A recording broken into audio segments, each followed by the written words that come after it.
Ladies and gentlemen, boys and girls, there was a time in the not-so-distant past in which the most exciting thing imaginable was when the circus came to town. Seriously, you would have loved it. Well, except for the smell of elephant dung. Man, what do those pachyderms eat? Honestly, are they feeding them circus hot dogs? Pungent. Revolting.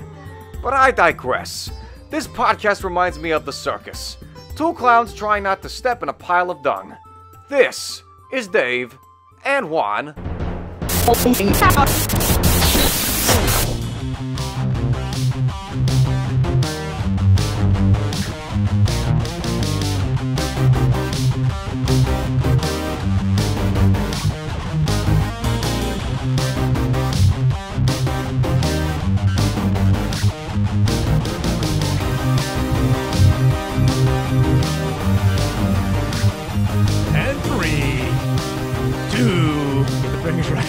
One.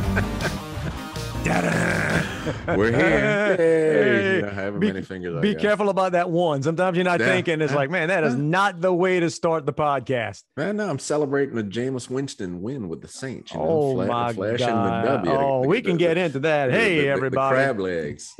Gale crab legs. Hi. How you doing? I'm Dave.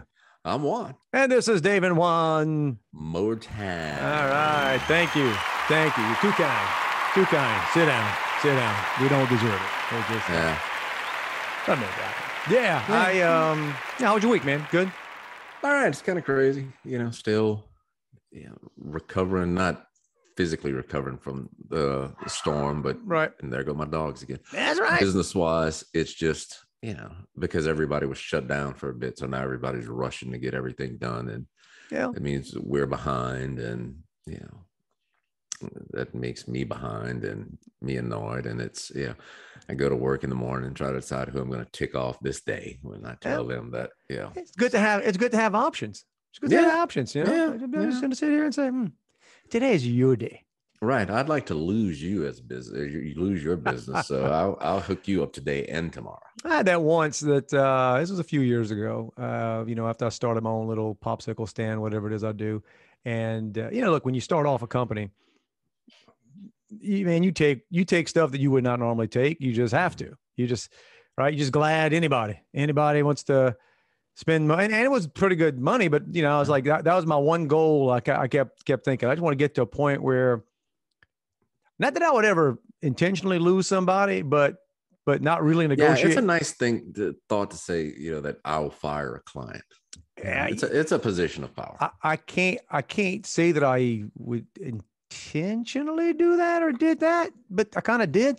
But again, not because you got to, you got to remember your roots, dude. I mean, that's the thing. It's like you grow up where, hey man, I'm bending down to pick up a nickel. I mean, it's like, okay, how good you doing? You don't leave, if you can. And we had this, I had this customer, and it's like anything else, right? They started off great because they're different people. The people that brought me in were just fantastic to work with, and they were very good to me. And then they went to another operation, things changed. And next thing you know, you're sort of fulfilling a contract with people that you didn't really negotiate with or have any relationships with.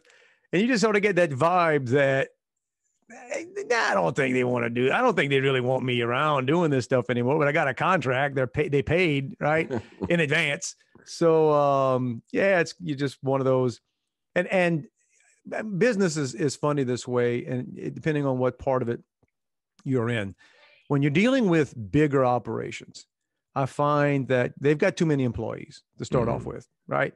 Not saying they're bad people. They just happens with these big colossal operations. They just got too many people. Because everybody does just a little bit of something. And then you find, in my case, where I'd find myself on conference calls and there's 3 or 4 or 5 people from this operation on the call. And one, the call doesn't have to happen. It's one of those things, right? Man, this is a couple of email. Maybe. Yeah, this meeting could have been a note. Maybe a couple of email. But next thing you know, you're on a 30, sometimes an hour long call. And you realize, I'm just helping justify y'all day. That's what this is. You guys have almost nothing. I'm busy. I got 3 meetings. Yes. That's like, if that's your, how was your day today? Slam. Meetings all day. I had a conference call at 10, had another one at 2. And then I just realized, and so I started looking at some, and that it's happened many times over the years, but this particular group, I would just look at it as, okay, this is the hard part of the job, right? The actual deliverable, the stuff I'm supposed to be doing for them, that I can do. The hard part of the job is sitting there pretending we have stuff to talk about. Yeah. It's well, what do you think, Dave? You don't know you don't want to know what I think. I got news for you. Yeah. Okay. I worked in a place not that long ago where we had meetings to plan meetings, And then you talk about, how many people. Well, for whatever, we were a small company and it was good to be small, but the owner wanted to give the impression that we weren't that small. So there were several empty desks in the office space. So we he bought monitors to put on every one just to make it, okay, this is our workforce. They're out. They're out. They're so far out, we haven't hired them yet. The conference room had a big window on it that opened to the hall. If it was a key client he was going after or had, and you weren't in that meeting, you had assigned times to walk by the window. So people could see. Oh no, yeah, true story. And one guy would say, you want me to change my shirt? Part of you, and I get that. I understand. So part of me admires the hustle, right? I mean, part of me admires hey man, life is about marketing. It's about putting, but what does that tell? Look, we all of us have stories of, we talked some of the nonsense back with radio. I had a job after, with the first job I moved out of Louisiana for, and loved it. Loved the operation. Good bunch of folks. And the guy I worked for, who again, I owe great part of my career. Just got, you go back, and that's the other thing, kids, understand, pay attention, because they're going to be, the longer you're in any kind of business or your career, if you're lucky, you get a handful of people along the way, or just, you don't always get along with them. They can drive you crazy sometimes, but you realize later, wow, that person did me a solid. Right. So, but when I got there, it was a banking operation. I wasn't actually working for a bank. I was working for a consulting operation, but we were owned by the bank, and they all wore suits every day. Because this was back in the late 90s, where before we all got into cash, right? Yeah. Nobody's casual. Well, everybody, man, and ties, bro. I mean, every day, you wore a suit. I've been there. And tie. We were in North Georgia. Like, it's more of a place you go to rent a cabin, go fishing, small town. Nobody ever came. We like, none of our customers were around the country. We did a ton of traveling, right? But no one, there was no chance ever that a paying customer was going to show up and walk into this building, and every day we had to wear, and it used to just drive me crazy. It's the first job I had that we started, and I used to wear a suit every day. And this again back in the 90s, where it was casual Friday if you didn't have a meeting. And I promised, if I had 3 meetings on a Friday, I'd change every time. Because it was like, I'm throwing these jeans on, driving from, I don't have time, so I'm changing in a car. Because I wanted that casual stuff. Well, yeah, I got to be honest too. And this is when I had to learn my lesson, because I'm pretty dumb.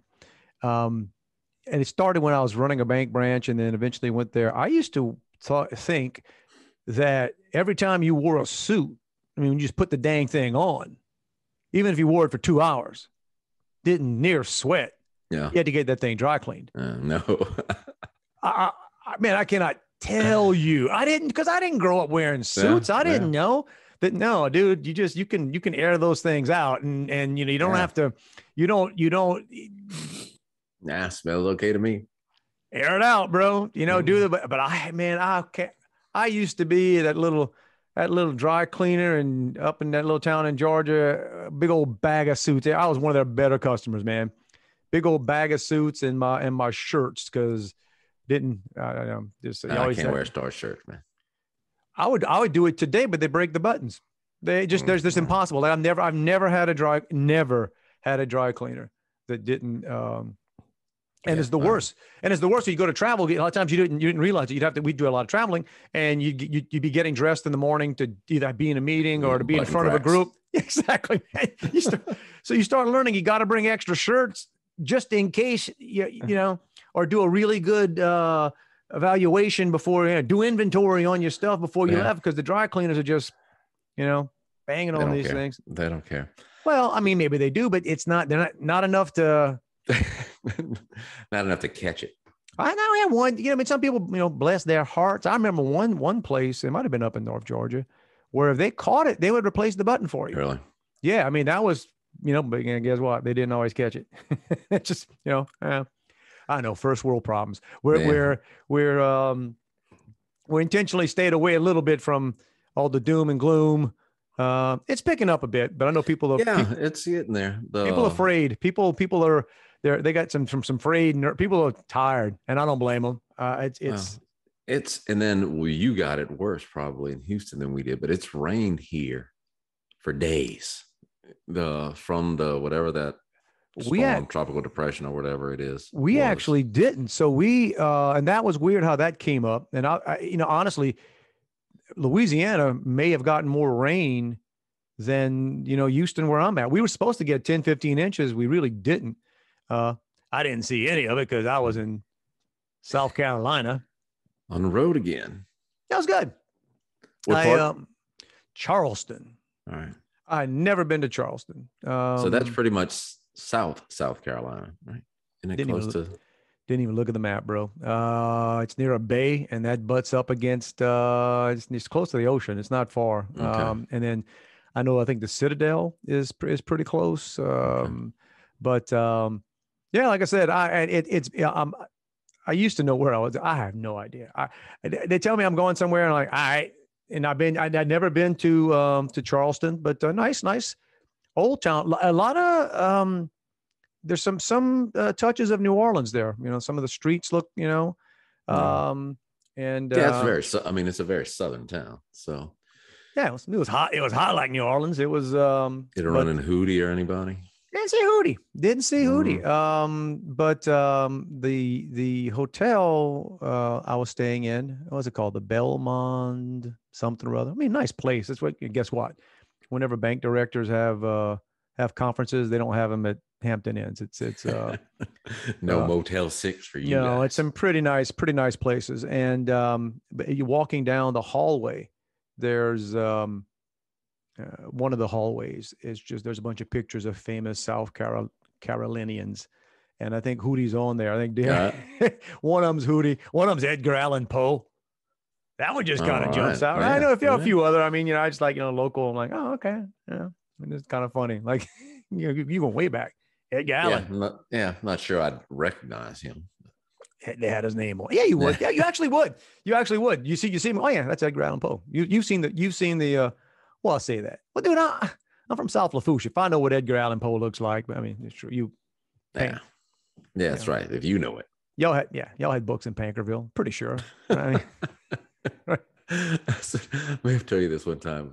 I was talking to my boss about something one day, and he said it's simple high school geometry, and I said, I went to high school in Napoleonville. So, not sure where you went. Pump the brakes on the simple there, Coach. But anyway, I digress. South Carolina. Oh yeah, no, it was great. It was again good to be back doing live stuff. It's because it's stop and go and some. But good group, big group. Some pretty big names was interesting. I mean, probably nobody you would know, but like in financial circles, and then as it just turned out, one of the one of the guys there, friend, he's a CEO of a decent sized place, bank in Virginia, and it was him and the president is a lady I've known for a long time. She's a wonderful friend, and just I thought I was going to blow in and first night, kind of touch base, see what's going on, do a little reception, and because I spoke the next day, and they said, "Hey, why don't you join us for dinner?" So of course you're going to do it. Yeah. You know, I'm a little tired, but yeah, exactly. I mean, they're a customer. There's just one of these, and they got a private dining room. You got to love that. That's when you start. You know, there's absolutely no complaints. You just go like, oh, you know, I can't. Okay, so let's go to this private dining room and this iconic restaurant right there, and you know, just it's almost you walking down these cobblestone streets to get to this place. Wow. And get the room, yeah, and yeah, but it was an interesting table. Good folks. The guy I'm sitting right across from is a guy who was what was it? Controller of the currency for the Clinton administration. I mean, the guy's like that sounds like it could be, you know, a pretty sketch position in the Clinton administration. Well, I don't know. You know, it's one of those things you start to look around the table realizing, all right, I understand some of the politics here and I don't need to go. I want to make sure we don't go near politics. But the funny thing, whenever I'm at a table where I'm sitting with and some pretty high, one of the guys was just a super guy. I liked him a lot. Pretty soft spoken. A dude was from a company or is from a company called KBW. And they're some players. They're big time. And we were having this dinner on September 12th. Right. So we were obviously talking about various things. Mm-hmm. Well, you talk about, you have a story, you know, people talk about, everybody says, you remember that? Where were you? We all have, you know, I remember where I was doing and everybody, mm-hmm. You know what this guy was doing? He was in the North Tower or the side. He was in the second tower. He was in the tower. So he was on the 86th floor. Oh. He saw the fireball coming out of the first tower. Chills. Okay. And they're telling you, they're coming on announcements, just asking people to stay put. You know, they told people in that tower, yeah. Hey, don't panic. Everything's under. And he said, he just, you know, he was looking at it. He says, you can't watch that. In his mind, no, something's, I'm out of here. And they gathered the people I guess I heard the stories. I didn't think about this. You're on the 86th floor, dude. Yeah. With several hundred, couple thousand people decide we got to get out here.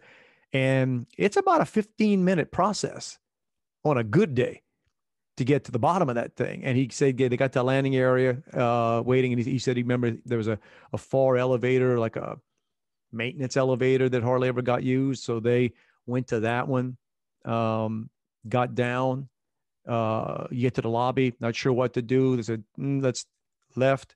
Yeah. 2 minutes after they got out of the building, got hit. The second plane hit their floor. Oh. Yeah, he knew people. And you just kind of sit there and go, I don't think anybody else needs to tell a story about 9/11 today. I mean, good. And it was, you know how you probably like me. I like a little check marks in my memory. Okay, I did that. I think he might be the first person I ever spoke to that was in the tower. Right. Yeah. And it's sort of just like, all right, dude, you're a walking piece of history right here, man. You know? Yeah. I don't know anybody who was anywhere near there. Yeah. Well, I knew a few, but like I said, he was good. And then the guy, the connected, the guy, you know, been administration, DC, you just tell people to just work around DC. Yeah. But it was funny. I'm sitting at this table and everybody's, but I'll start realizing I don't want to dominate the conversation at this table because it's not my role. I'm like probably the last guy that was invited here. Hey, the best for last, man. But no. Well, he didn't know he didn't know I was going to be in town, which was kind of, you know, at least like that. He was a good liar. You know what I'm saying? He didn't have to ask me. He just like, hey, come here, Dave, go to dinner with us. But yeah, you know, there's certain things Cajuns are good at, you know, cooking, and this restaurant, and again, a nice restaurant, and one of their specialties is jambalaya. And they're all telling me, you want to get the jambalaya? And I'm like, you don't want to get me jambalaya. Yeah, I'm going to get it. It's going to be great. Don't, you know, yeah, I'm going to get something that we don't really eat. I think I did the shrimp grits and something else and some kind of some kind of fish soup or something. Give me something that y'all do here that I don't eat, because that way I can eat it and go, that was good. Yeah. You don't want to give the Cajun guy jambalaya. Yeah, you don't want to. It's not a comparative. It's not fair. And then look at me expecting me to say, hey, that's jambalaya I ever had. Man, mine, this is better than what my mama makes. No, it's not going to happen. I could tell when they brought it out because the guy next to me got it. They brought it out and I looked at the color and went, that ain't it. Yeah, I was going to say, you can look at the color of the rice or just how mushy it is. I mean, I'm sure it was fine. But for them. First world problems. And then on the way out, again, you got to love how these folks, and then super generous, right? Of course, when everybody, as the other thing too, when you're sitting at a table, it's always fun to sit at a table, realize, man, I am the poorest guy at this table by several decimals. It's like, I've made that joke before about when I get to that stage in life, you go to dinner, sometimes you look around thinking, I guess I'm getting this tab, like you can just all right, depending on you hanging with family, friends, or whatever, like, okay, I got this one. And then other times you end up in places where you're like, they better not send me this bill because, and that's when somewhere along the way it's good. And we had, I guess, a good waiter taking care of us because I'm sitting right next to the guy whose dinner it was. And, the waiter comes over. I just wanted you to know where we're up to right now because I don't want you to get a sticker shock. And part of me wants to talk to the waiter and say, dude, who's sitting at this table? I don't know how big your bill is going to be, but I don't think it's going to shock this guy. And by the way, he ain't paying for it. His company is, That's funny. I'll walk around at work sometimes and see new people and there's a lot of varying degrees of positions where we work. Some very blue collar, lower level entry, first jobs type deal. But sometimes you walk around and see someone say, yeah, man, wonder why there's, must just be doing this for the summer, or, why are they doing that kind of job? They look like they'd be, doing something better than this. And then you see other people and say, yeah, I know why he's doing that job. He ain't going no further than this. Well, you never know, man. People will jump up and surprise you sometimes. Most of the time they won't, but often. Yeah, that was kind of what the only upside of. I ended up getting stuck one extra night. That wasn't good. I was trying to beat the storm back here, and we didn't know what it was going to do, and we were all nerves, afraid. Right, we're following the horrific hurricane, and then this one just sort of snuck up. I didn't the day I'm leaving. I was supposed to fly out on a Sunday, fly back on a Monday afternoon. There's one of those boom boom, and this tropical storm kind of kicks up, and as always, it starts intensifying toward, came ashore as a 1, and it was, it turned out that the timing wasn't right for me to catch my flight. So I got stuck a night. The only upside about that was on the way out of the dinner. And I had a bunch of work I had to get done. They gave us a gift. It was their bag and had a really nice bottle of wine. Everybody got a really nice bottle of wine. And like the kind that, I ain't buying that. And right, when somebody gives you a bottle of wine that you'd be too cheap to buy yourself, I'm like, oh, that's great. And I'm thinking, I can't bring this on the plane. Got no choice. I can't bring it on the plane. I was thinking, man, do I try to sneak it on? Because it wasn't like a cheap, what I'm saying? And then if I don't want to check a bag, then I start thinking, man, do I wrap it in towels? And, because I only have so many bags. I didn't want to check a bag because I was afraid that'll get busted in the bag. Oh, well, I'm not even worried about that. Here's what I'm worried about. I'm going to go to the airport to try to catch my flight out of here. They're going to take my bag if I got to check it. They're going to cancel my flight. I'm going to be in the airport asking for my, dude, I need my croissants. I got all my clean croissants are in that bag you got, along with my bottle of wine, which, right now I would trade the wine for the clean croissant. But I just, in my mind, I knew that was going to happen if I had to check a bag. So I was thinking, well, I guess I'll just have to, give it to somebody. And then things happen. I'm like, oh, so I had I had a bunch of work to do that night, but I don't know what the quality of it was, because I was enjoying my. Maybe it was some of the best stuff you've done, dude. I have to go back and look at it, but that was when you find yourself also sitting and it had a reception. I went to the reception the second night, and it's great. Talked to some people. It's always good to talk to people after you speak. That's the thing about, you go to these conferences, and a lot of times they don't know who you are. So before they shouldn't, right? Mm-hmm. So when you're the guy before you speak at a reception, yeah, you just like, who's that guy? You just like, and so you just like, you're the lone, right? You're just looking for somebody who looks familiar, somebody friendly. You just, I hate being that guy, but that's part of business. You know, you're just walking around. I'm a speaker. I'm going to be here tomorrow. Right. And I like lucked into You'll the dinner. be hearing from me a little Well, bit. and then, you know, the next day, so I get to speak the next day. Then the thing the next night, oh, dude, I got him coming. I mean, I got a handful of people coming out of the woodwork, like, oh man, because we all have something to talk about. Everybody wants to walk up and talk about something. You know, at some point of reference. But I see that, and when I'm at these kind of things, I want to go back and find friends who I just know are really funny. You know, they just tell stories and stuff, because that's what a lot of these conferences need. They just grab some random Cajuns and put them on stage and just let them, right. And that's after it's over, I get so many people that come up to me and just like, I just love the way you talk about some serious things and you put some data up there, but the next thing you know, you telling a story about something that has nothing to do with, and I'm like, that's sort of how life is, man. That's yeah. Data bores me, so I'm figuring, I'll throw some other crap in there for my own amusement. 100%. If people only knew how much of a presentation, this is just purely to keep me entertained up here. Yeah. And if you laugh at it, it's your fault. You keep laughing at it, you will get more of it. Yeah. If you thought it was funny, you should see how funny I think it is. Yeah. I understand the Saints are Super Bowl bound, man. Well, I'm not going that far yet, but I hear Jameis has made them forget about Drew Brees already. Well, how could you forget about Drew Brees with that new hair? I was throwing the softball up there, hoping you would take a swipe at it. Again, I didn't watch it. I didn't see it. I didn't see that either, but I just saw it on Facebook. Stuff on, and it's like, wow. He had a guinea pig on his head, man. Man, and I can't. Yeah, it can't be real. I don't. Yeah, but I also can't think. You know, obviously, I've never had any type of plugs or anything, but I don't think it happens that fast. So now, granted, he's got a little bit more money than me. You think they got special fertilizer for that? Yeah. So I don't know. And then if you're getting plugs or if you're getting a hairpiece, why that? Look, I don't. Everybody's got their own demons, man. He's got some. Yeah.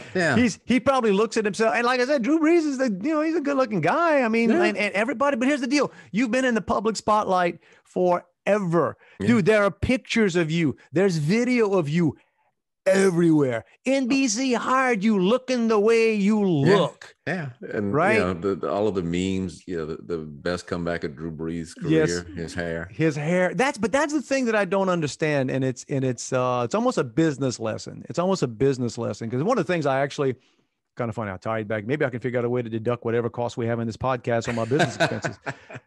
It's because it's something I talk to groups about, especially when I'm dealing with middle and senior managers, is avoiding the bubble that you don't know begins to form around you. And especially as you become higher and higher and higher up the ladder, because people don't dispute anything you say. They laugh at all your jokes. They compliment you on everything. You become, right. You just, because it's just what it is. And I think some of these folks that you get a lot of money, you get a lot of influence, like Drew obviously has. And that's my thing. It's like, and his wife, God love her, what are you doing?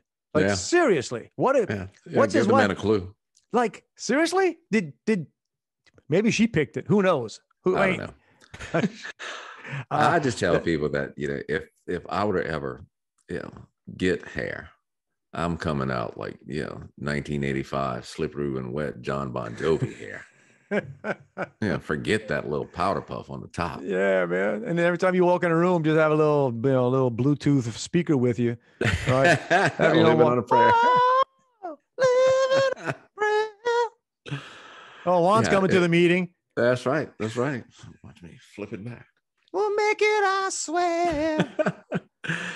It was just a shocking thing, because again, he hadn't I guess he's been on TV since he retired, but yeah, I don't know. I think, like I said, I think it's a shame when nobody's saying, yo, Drew, come on. I can't believe the TV producers didn't say, Drew, what are you doing, man? Do you realize anybody's going to talk? Like, I don't even care how good of a job you do. The only thing anyone will talk about you after this first week is what's going on your head, bro. But and I don't know that this is 100%. I just, I got a text I think I shared it with you from someone that said they ran out of stuff. Yeah. Or on the verge of running out of stuff, poles and wires and transformers. And, you stop and think about it. It's because there's already supply problems everywhere. We know everything. We're out of everything, right? Yeah. If there's a chip in a transformer, you're done. You ain't lying. They'll be stripping Ford F-150s and they'll be finding chips. But I mean, on top of everything else, I got to be honest. When the power went out in my house, like I said, I was in Charleston waiting to get back, and power went out in my house, and I want to say the Houston area lost about 400,000, 500,000 people lost power, but in Houston, that's not necessarily a tremendously wide area, right? And we did, and I can remember thinking, oh man, I bet you everybody that fixes that stuff's in Louisiana right now. Oh man, I never thought about that. Oh, that's what I thought. I thought about it. I'm like, man, I hope they left a couple transformers here, just a couple.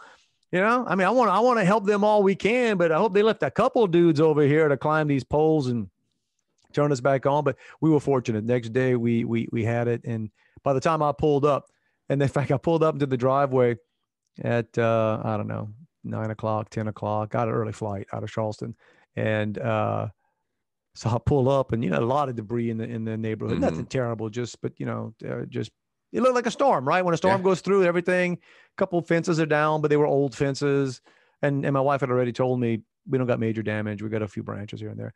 But so I pull into the driveway, and I get out my car, and we got a back gate that's a wrought iron gate that's always locked. So I'll call my wife, say, can you come open the back gate? She says, why, the garage door don't open? We got power. Yeah, we got power. Did it come back on?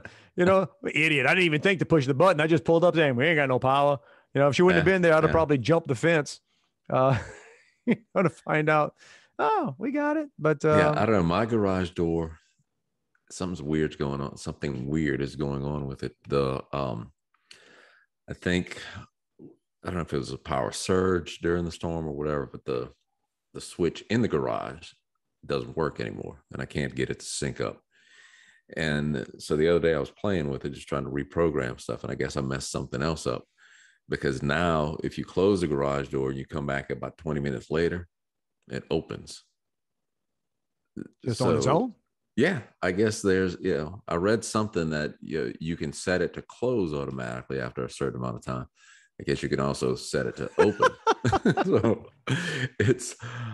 I came home the other day and I said, did I freaking leave the garage door open? That's a little too much. So I just unplugged it this morning. I said, I'll figure this out later. Reboot this thing. They make things too. That's like the washing machine. Oh my gosh. And I like the fact we joked about this a while back because we got a new one, and I'm like, oh, this one has water, which is great compared to you can actually see stuff swishing around, and I love that. Of course, I'm probably going to curse it the first time I forget something important in my pocket. I'm going to say, man, I miss that old machine I had that didn't use enough water to even ruin a piece of paper. But, or it'll overflow and flood your house. That kind of stuff. But this, oh man, it's got so many. Wait, huh? Like, you want power boost? I don't know. Do I? Yeah, I don't. The other day I did something. I think I went to church. We went to church, and that's the other thing too. You have these cycles, and it tells you how much time is left, and it's never accurate. No. Like it'll say like you got an hour and 5 minutes. Like, okay, you come back like 20 minutes later. It says an hour and 6. Yeah. It's like, wait a minute. You found more clothes after I left.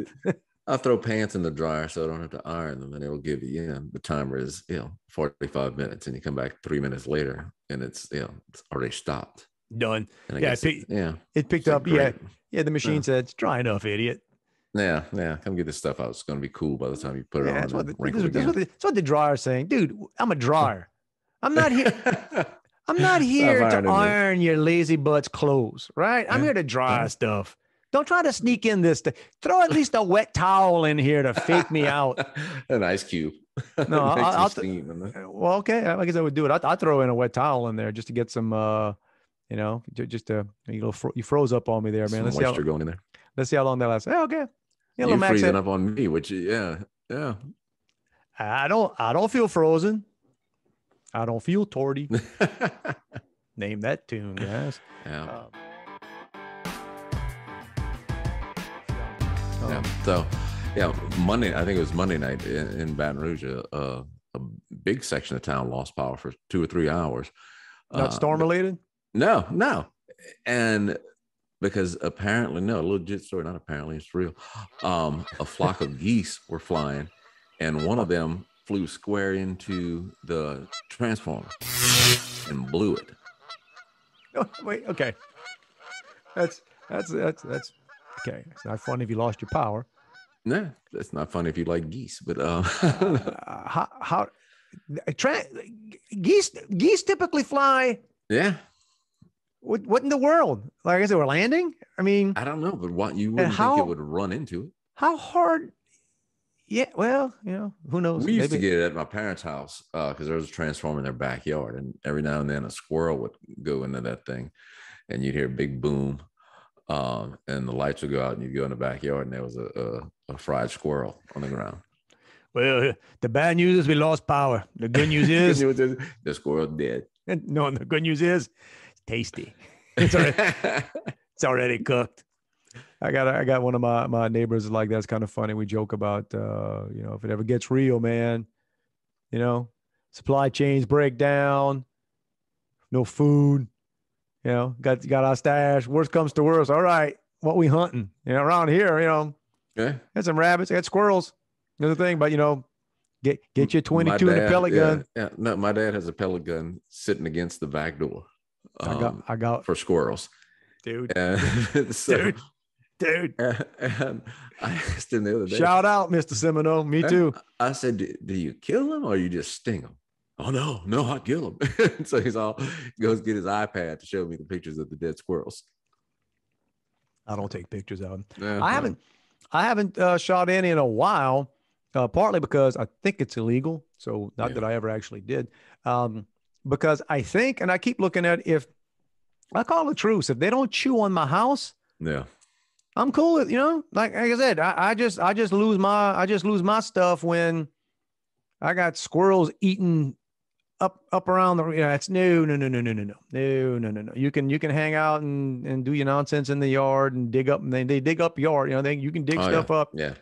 I had a friend, her house she was in an old house. And so the roof wasn't very pitched, and the overhang, I guess because it wasn't pitched, the overhang had like wire vents on it. It was just, not chicken wire, but still a little heavier duty than that. But squirrels would chew the wire and get in the attic, and squirrel after squirrel after squirrel, and could never get them out. Oh, they don't do good things in the attic, man. I know. I've got when not long after we bought this house a long time ago, I was up in the attic, and it's a walk around attic up there. I was like, the heck happened in here? The squirrel. Oh yeah, they have fun. We're talking about geese though. This is according to the stories, and I think I saw a picture somewhere. I don't even exist anymore. But apparently, as a child, when I was like 1 or 2, I had a pet goose. Living in down West 169th Street in Guyana, man. And my mom's dad was still alive, and the goose's name was Cha Cha. And I had a goose, and it would follow me around. Geese are mean. They said it was a great guard goose. Like it was protective. Like I was, like it would, if I'd be in the yard doing whatever, and the goose would hang out with me, and the geese was, and then apparently Cha Cha met a bad ending, because I think it bit my grandpa, who man, you got the Cha Cha knocked out of it.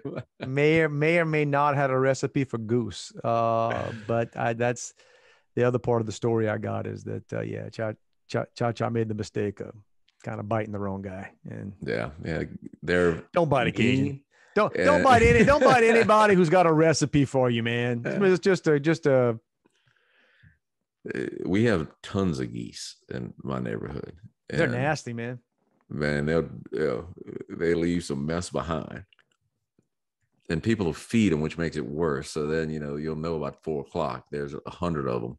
Walking down the sidewalk. 3 years ago, I'm in Kansas City. I'm doing something in Kansas City, and it was at a hotel not far from a big bass outdoor shop, like a massive bass outdoor, has a restaurant. It was one of their fancier, just, really cool, actually a very cool place for guys. Dudes just love it in there. I mean, just, bass out, just tons of stuff, and a really nice restaurant with all kinds of, so the hotel I was staying in was sort of connected, but there was a decent walk, and there were geese and ducks everywhere, right? I don't know what's going. I guess that was dude. It was literally you almost couldn't avoid walking in. Oh yeah, goose mess. Oh, everywhere. It's just like, is that all you do? Is that all you? Right. Yeah, like blank through a goose. So. There you go. Take this job and shove it. I ain't working here no more. So the other thing we before we come, we're joking about was man, going out with blaze of glory. When they quit a job in Karen Crow, they quit a job, bro. So a clip that went viral, and I saw it. I thought I shared it with you, but I apparently I didn't.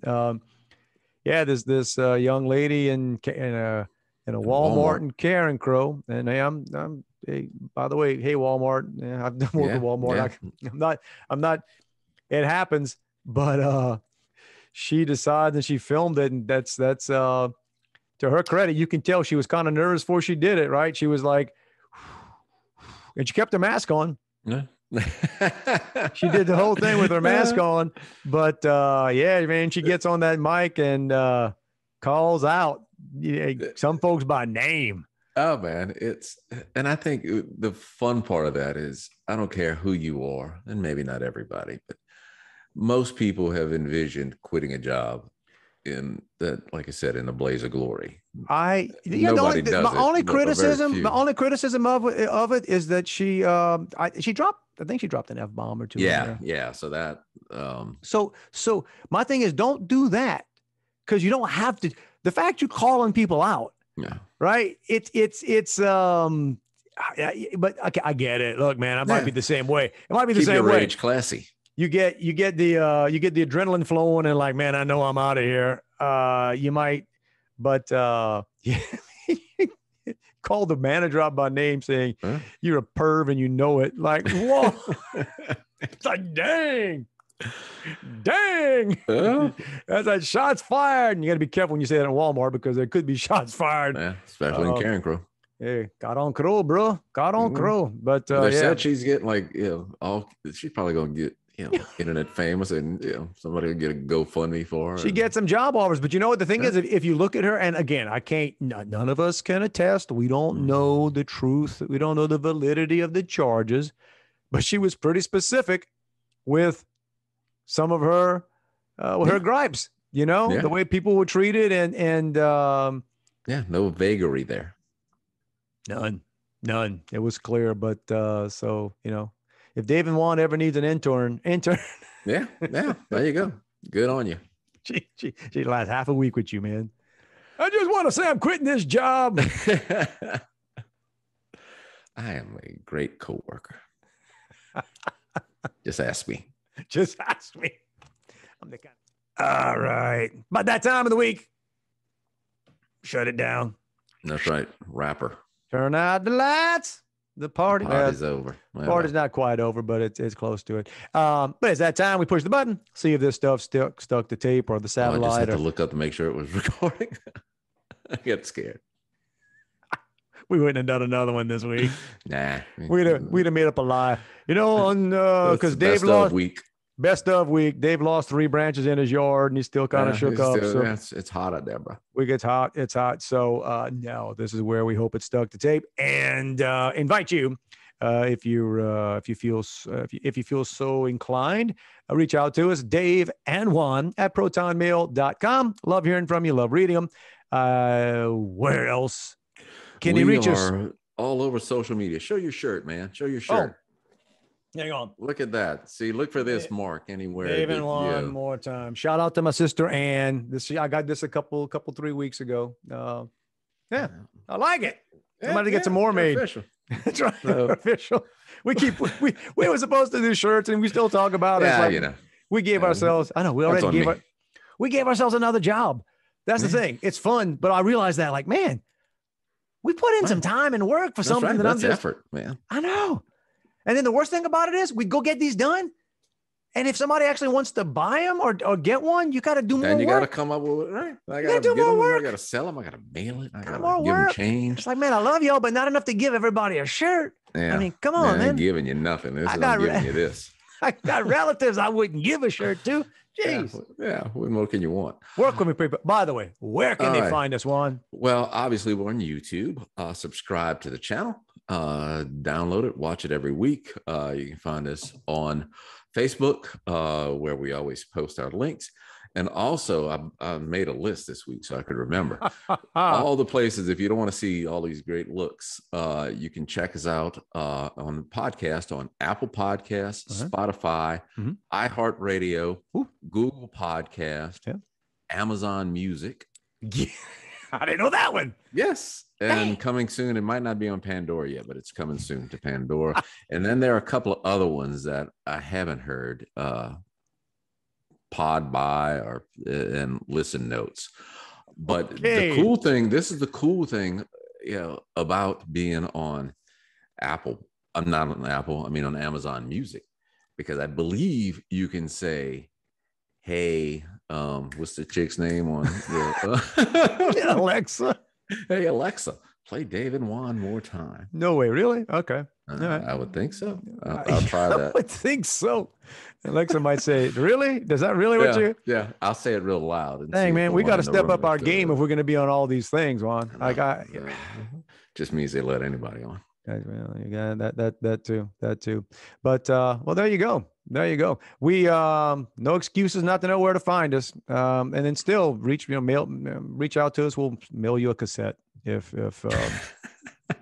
if we want to serve everybody. We want to help everybody. Not just any cassette, a Maxell UDXL. Oh man, those are the best. That's right. Of course, you know what happened? We would send it to them, and they would tape over the little box. They would tape over the little hole, so they could use that for themselves. That's right. Yeah. See, not everybody. I know how y'all are. I know how y'all are. Just because you pop the tab don't mean. Man, I'm gonna go spend all that money on a Maxell, and then you could tape over it.